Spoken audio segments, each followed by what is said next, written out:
So would you welcome Danielle Ho?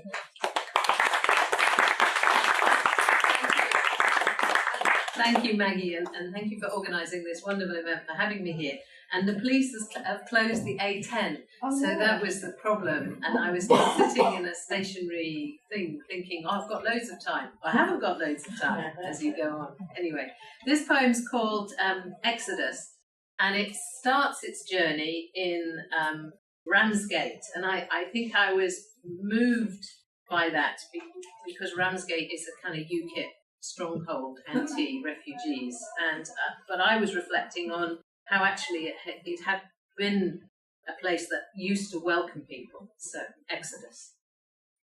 All Ramsgate knows their names: the Medway Queen, the Prudential, the Bluebird, Sundown, Little Tamzine, her trifling 15 feet snatching a victory from Dunkirk. The lights of Goodwin Sands mark their passage, the paddle steamers, sloops and little ships that dodged mines and tides, bombs and guns again and again, carried the snared on decks that before the war served ham and eggs while their wooden wheels spun. Sail 2,000 miles, 75 years, crossing from Tripoli to Lampedusa, 4 rubber dinghies sink. Parched travellers explain money, not drowning, is the hitch. 8-foot waves. Conditions like slave ship Zong. Frail vessels with invisible names ghost the deep. Beyond the harbour brasserie, a flag flutters on the Kent front. Empty shoes carpet the sea. And this is both in a serious and slightly lighter tone. In a way, it's about stripping things out. And I have a neighbour that likes to strip things out of various things, mostly his house, but in this instance he's stripping things out of his garden, and it's called moss. My neighbour has resolved to clear the jungle of his garden. Her, at number 5, has been begging him all year. He hauls out tools, then uproots and hacks and tugs with haste at melancholy thistles, dog violets and dandelions, so overgrown. When it's bare, he, all sweat, screeches his spade on stone as green globs of moss flake from his wall. He will win.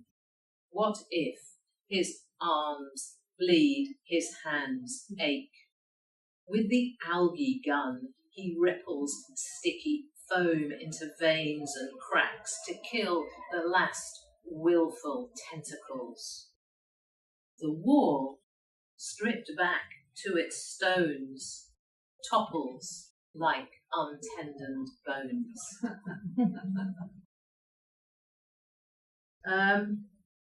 This is a winter poem, really, but it seems right as autumn is drawing in. It's called Snowfall.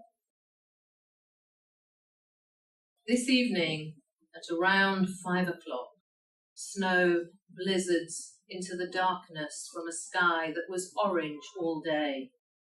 Sheet lightning flashes as it falls faster, flakes the size of billiard balls, cast white over cars, slippery walkways, hunched figures, umbrellas, bare trees and bushes that groan towards steamy shelters.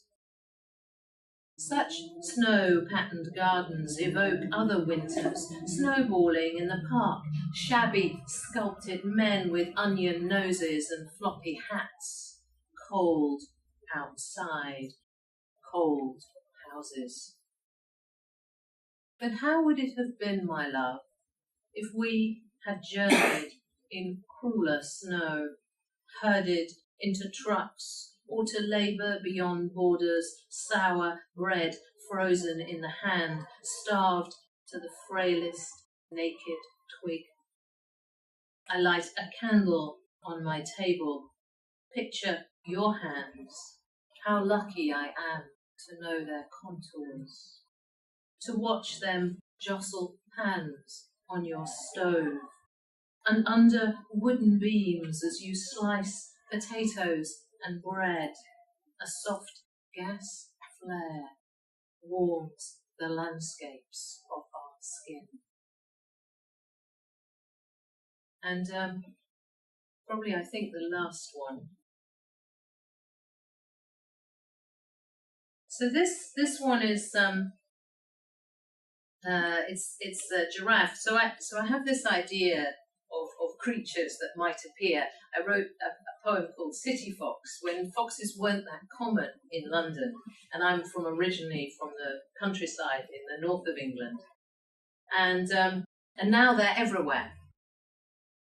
So I then thought I'd write a poem about a giraffe living in my house, and I'm just a little worried that I might end up with a giraffe living in my house. But you will recognise the relationship with the giraffe in this poem. Giraffe.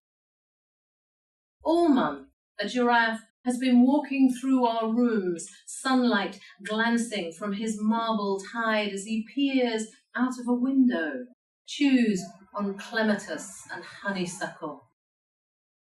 We say nothing, talking instead of unjust wars, politics, drought, or the irritating habits of neighbours.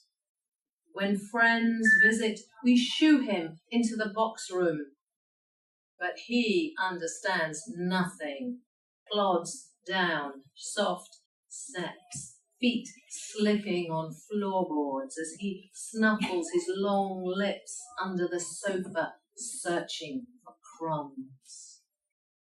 When summer comes, we'll take our holiday, and we'll each secretly plot how to escape him, packing the car, calling, "We'll not be leaving for ages yet," as we jump in and crash gears.